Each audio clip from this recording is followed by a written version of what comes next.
I still remember the sound of the rain that night, heavy, relentless, like the sky itself was crying with me. My name's Amelia, and that night, I had nowhere left to go. I was sitting in my old car with my 6-year-old daughter, Lily, wrapped in a blanket that barely kept her warm. The car heater hadn't worked in months, and I had just lost my job at the diner. Rent was due in 3 days. The landlord had already left a notice on the door. I remember whispering to myself, "It's going to be okay, baby. Mommy's got you."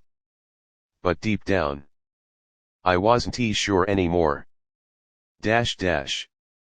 Scene 1, the last shift. 2 days earlier, I was working my last shift at the diner. The manager pulled me aside, said they had to cut back on staff. "Nothing personal," he said, "but it felt personal when you're holding your whole life together on a paycheck that's barely enough." That evening, as I walked home in the cold, I passed by a small park bench where an old lady was feeding pigeons. She smiled at me, that kind of warm, patient smile you don't see much anymore. I smiled back, even though I didn't have the energy. Scene 2, the kind old lady. The next day, I saw her again. Same bench. Same pigeons. This time, she waved me over. "You look tired, sweetheart," she said gently. I laughed weakly. "Just one of those weeks." She opened her old purse and pulled out a sandwich wrapped in foil. "Sit. Eat. You can't fix life on an empty stomach." I wanted to say no, I wasn't a charity case, but hunger spoke louder than pride. As I ate, she told me her name was Martha. A retired teacher. Lived alone since her husband passed years ago. Before I left, she pressed a folded note into my hand. "Just a name and address," she said. "If you ever need a real chance, not pity, but a chance, go there." The paper read, "Tuan Industries, 7th floor, Midtown." I thanked her, not really believing anything would come from it. Just another kind stranger, I thought. Scene 3, breaking point. That night, I tried calling every place I could think of. Nobody was hiring. Lily was sleeping in the back seat, her little head resting on her stuffed rabbit. When I looked at her, I felt this crushing guilt. She deserved a childhood, not survival lessons.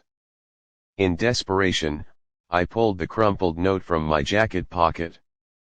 Tuan Industries. It sounded fancy. Way out of my league. But what did I have to lose? Scene 4, the CEO. The next morning, I took Lily to daycare and went to the building. It was beautiful, glass doors, marble floors, people in suits walking with purpose. I felt invisible. At the reception desk, I asked nervously, "Is there someone named Tuan I could speak with?" The receptionist looked at me like I didn't belong there. "Do you have an appointment?" "No, ma'am. I was told to come here. By someone named Martha." Her expression changed immediately. "Martha?" when she asked. I nodded. Within minutes, I was escorted upstairs to a large office overlooking the city. Behind a massive desk sat CEO Tuan Nguyen, mid-40s, sharp suit, calm eyes. He looked up from his computer and said softly, "You must be Amelia." My heart skipped. "Yes, sir. I'm sorry if I shouldn't be here." He smiled faintly. "If Martha sent you, then you're exactly where you need to be." Scene 5, the test of faith. He asked about my work history, my experience at the diner, and the struggles I'd been through. At one point, I broke down right there in his office. I'm sorry, I said through tears.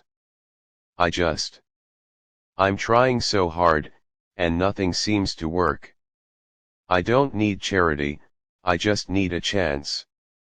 He handed me a tissue. You know, Martha used to say the same thing when she first came to work for my father 30 years ago. I blinked. She worked here.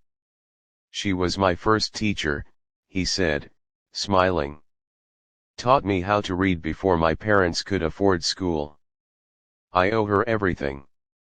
Then, after a pause, he added, she always said help one person every day, even if the world forgets to notice. Scene 6, The Offer. He stood up, walked to the window, and looked out over the city. Then he turned back to me. I can't promise much right away, he said. But I believe in people who don't give up. I'd like to offer you a job assistant in our cafeteria team. It's honest work, steady hours, and full benefits. I froze. Are you serious? He nodded. Everyone deserves a new beginning. For the first time in months, I felt the weight lift from my chest. When I left his office, I called Lily's daycare and cried happy tears this time. Scene 7, The Turning Point. Weeks passed. The cafeteria job wasn't glamorous, but it was safe, warm, and honest. I worked hard every shift, every detail. Mr. Tuan would sometimes stop by to talk. He treated everyone the same, janitor or executive, it didn't matter. One day, he asked me to join a company community project helping feed homeless families downtown. That's where I saw Martha again. She was sitting in her usual chair, organizing donations. When she saw me, she smiled like she already knew everything.